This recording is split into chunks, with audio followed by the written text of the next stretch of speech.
Trouble isn't the trouble. It's how you deal with the trouble that's the trouble.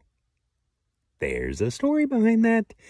This is your daily message from Chad number 1118 to upgrade your mental game today by telling yourself a better story. Because the most important story you hear is the story you tell yourself. This message is dedicated to Isabella Rose Smith on her 17th birthday.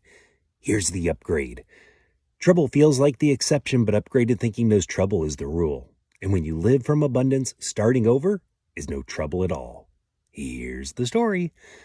On a December evening in 1914, an explosion ripped through Thomas Edison's laboratory complex in West Orange, New Jersey. Fire jumped from building to building, feeding on film stock, rubber, and chemicals. Edison had boasted these concrete buildings were fireproof. He believed it so completely he barely insured them. 10 of 18 buildings burned, millions of dollars gone in a night.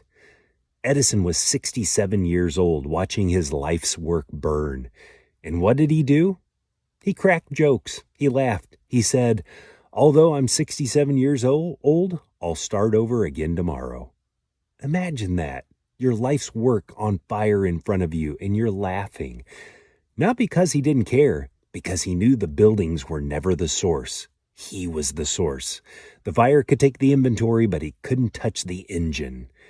And this wasn't Edison's first time starting over. 20 years earlier, he had walked away from the electric light business, bitter, vowing to do something now so different and so much bigger than I've ever done before that people will forget my name ever was connected with anything electrical. And then he did it.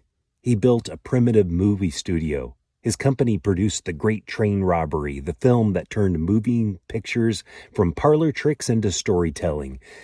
Edison was quietly inventing an entire new sector of the American economy, the entertainment industry.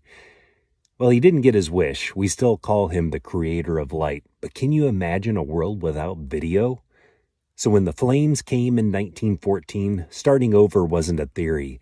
It was a practiced move. True to his word, he rebuilt the buildings and went back to work. In January 1931, at 83 years old, he signed his final patent application, number 1093, more than anyone in the history of the patent office at that point. 2 years before he died, America threw him a party. Henry Ford staged the light's golden jubilee for the 50th anniversary of the incandescent bulb. President Hoover, Marie Curie, and Orville Wright were among the guests.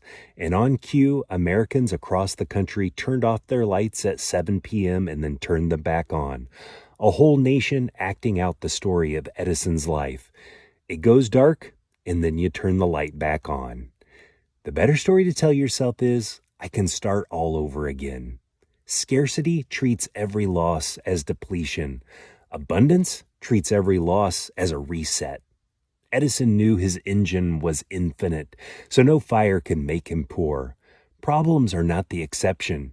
They're the rule. The goal was never to eliminate trouble. The goal is to get so good at handling trouble that trouble loses its grip on you.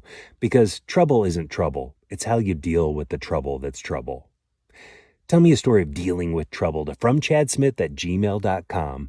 Send someone a text and ask them, if it all burned down tonight, what would you start over tomorrow? You can get a free copy of my book, The Most Powerful Story in the World, by going to fromchad.gumroad.com. The transcript of this message and hundreds of others are always available at www.fromchad.com.